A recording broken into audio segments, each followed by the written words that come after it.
నేను ఇక్కడ చెప్తున్నాను. కందిపప్పు, పెసరపప్పు 2 రకాలుగా ఉన్నాయి.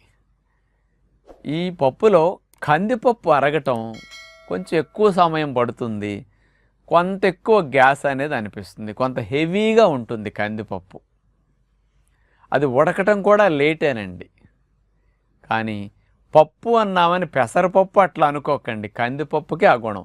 పెసరపప్పు తేలిగ్గా ఉడుకుతుందండి, తేలిగ్గా అరుగుతుంది. అందుకని ఆకలి తక్కువ ఉన్నవారికి, అరుగుదల తక్కువ ఉన్నవారికి, కొంచెం గ్యాస్ ట్రబుల్ ఉంది నాకు పప్పు పడట్లేదు అనుకునేవారికి, పప్పు ఆరోగ్యానికి మంచిది నిత్యం తినాలనుకునేవారికి కందిపప్పు మానేసి పెసరపప్పు పెట్టుకోవచ్చు. ఇలాంటి సమస్యలు ఉన్న వారికి ఇది బెస్ట్ అన్నమాట. ఈ పెసరపప్పు కూడా ఇంకా ఈజీగా డైజెషన్ అవ్వాలంటే ఇంకో టెక్నిక్ ఉందండి. దీన్ని మీరు పొట్టు తీయకుండా